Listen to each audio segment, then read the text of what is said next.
Hello everyone. Today we are going to be talking about the differences between the verbs come and go.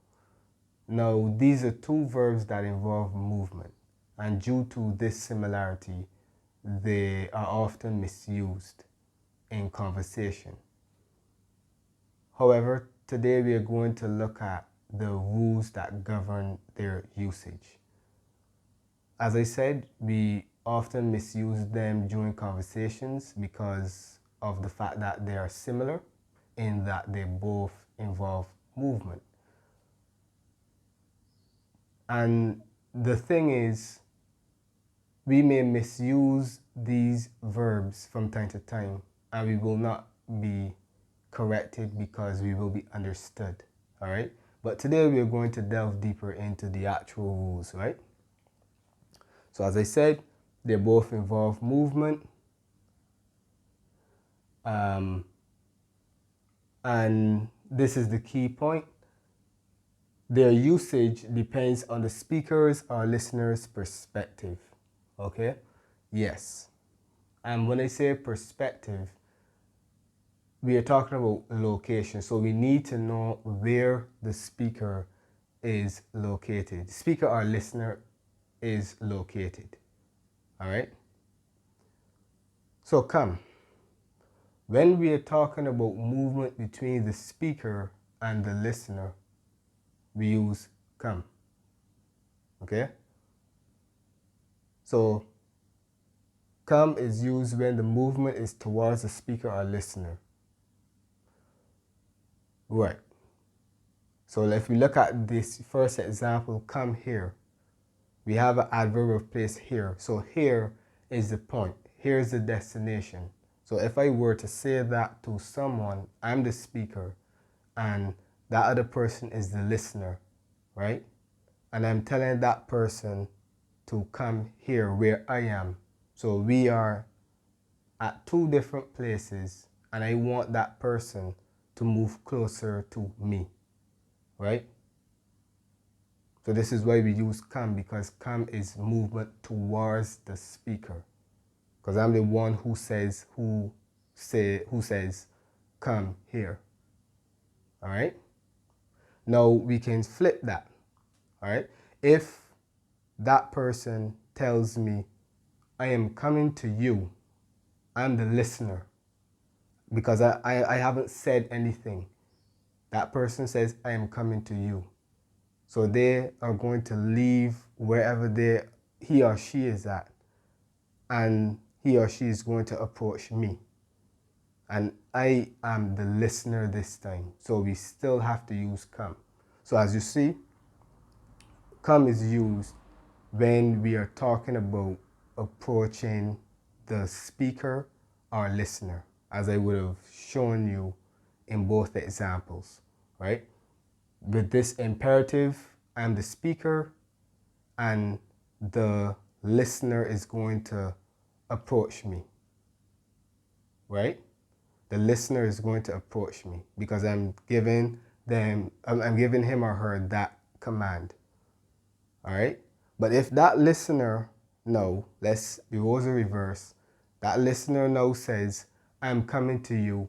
They become the speaker and I keep saying they, he or she becomes the listener and I become he or she becomes the speaker and I become the listener.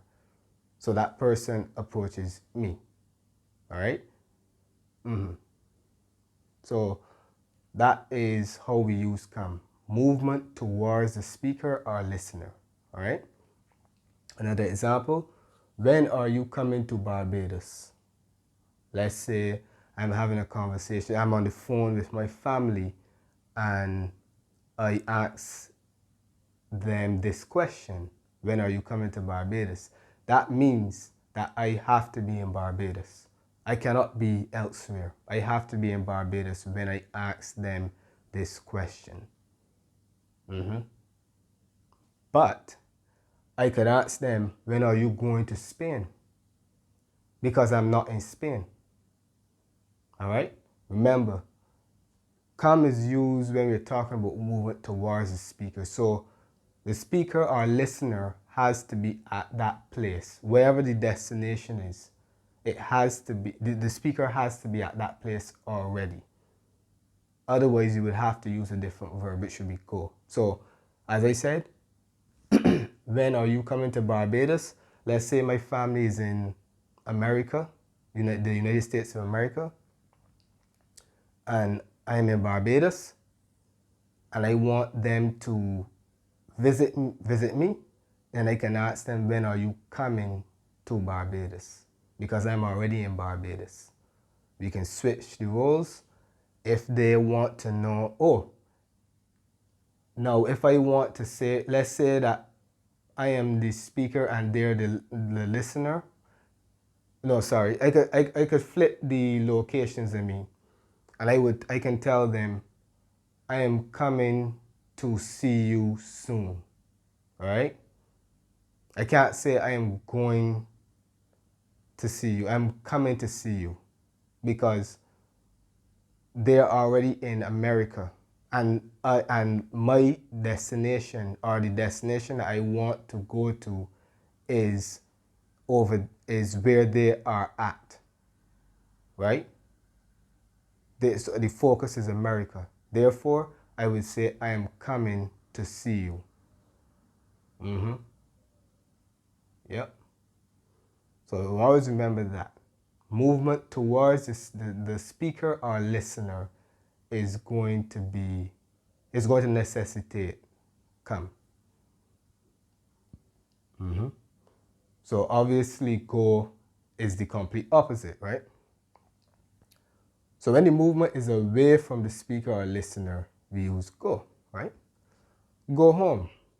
Once again, I've utilized the imperative. If I tell someone go home, I'm the speaker, that person is the listener, I want them to move away from me, right? It doesn't matter where they are at. They can be, it doesn't matter where he or she is at. He or she can be at a different place from where I am, right? Or he or she can be at the same place I am at, okay? But what's important is that the movement is away from me, right? Come here. Sorry, go home. What am I saying? Come here. Go home. That means that the speaker, or that means that that person that I'm addressing has to move away from me. Okay? Let's say you get up in someone's face and they tell you, go away. Right. Go away. They want you, he or she wants you to move away from them. Yeah. Someone tells you go away, he or she wants you to move away from him or her, right? Forgive me for I keep switching up the pronouns, switching between him, her, them, but you get my point, right? Next part, are they going to the party? So if I ask this question to someone, that means that we are not at the party. The party is the destination. This is the point that we want to get to, or the place that we want to get to, but we are not there at the moment. So if I'm talking to my friend and I'm inquiring about someone else or other persons, and I ask my friend, are they going to the party? That means we are not at the party. No, we are not at the party. I'm the speaker, we're not at the party. But we're talking about movement away from where I am at, which is, let's say I'm at home or wherever, to another place. That is different from where the speaker and listener are at. So are they going to the party? No, if I want to use come here, I can say, are they coming to the party? But are they coming? If I use come, then that suggests that my friend and I could already be at the party and we're just asking or inquiring about other persons who may or may not be arriving. Mm-hmm. If I ask, are they coming to the party, that means that we are already there. And the persons that we are talking about, they have to move closer to us, right? So that's the difference. Movement away from the speaker necessitates go, and movement towards the speaker necessitates come. So I hope that the differences are clear. But what if we have a situation where the person is neither the speaker or nor the listener, right? Let's say that we have context removed from a sentence, right? We can use both verbs, but here's the kicker. It is worth noting that the perspective will mark the difference. So let's look at these two sentences. Mark went to rescue his son. Mark came to rescue his son. Both of these sentences are grammatically correct, but the verbs that we use, or the verb we choose to use, will make a difference in terms of perspective, okay? So if we use go, then we are focusing on the doer. We are focusing on Mark performing the action, right? So we're looking at it from Mark's perspective. Whereas if we use come, we are looking at it from the receiver's perspective, which would be his son, right? We are no longer looking at it from Mark's perspective. So go suggests, when we want to focus on the action, the person performing the action, and came is going to be centered on the receiver, right? Yeah. So that's how you can look at it. All right. So these are the differences between these two verbs. I hope that you understood everything. Now let's go to a quiz to see if we truly understand. Okay, so we move on to the final segment, which of course is going to be a quiz. Now, you have to choose the correct verb. 1. Are you coming or going to work tomorrow? And it was said at work. So let's say that there are two employees having a conversation and they're at work, right?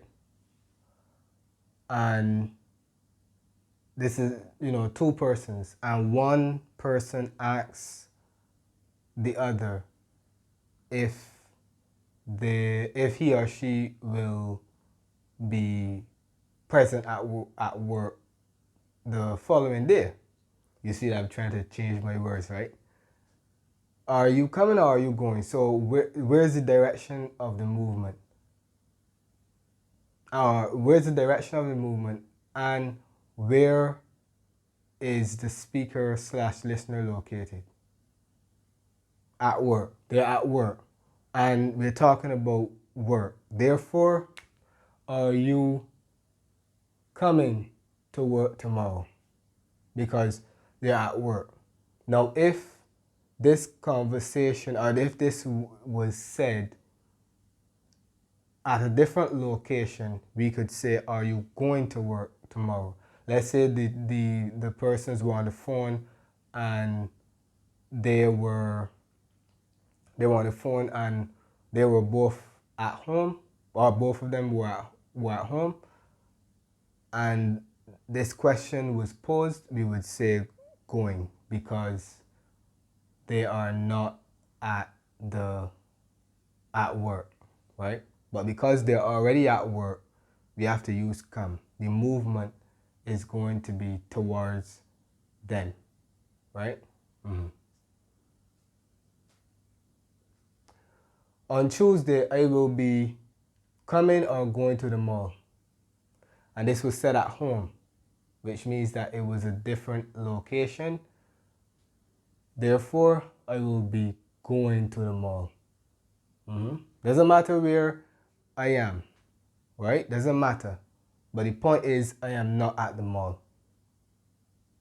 And the mall is the point that we want to get to. Therefore, the movement is away from where I am at, right? So we use go. What time do you want me to come / go over? And no, I don't have any more details. This would suggest that the speaker and listener, well, again, they can be at the same place or they can be at different places. But whoever says or whoever poses this question would like that person to approach him or her, right? Therefore, we use come. This is oftentimes going to be said in the context of an event. So if I'm organizing an event and I'm talking to my friend and I ask them, what time do you want? No, sorry.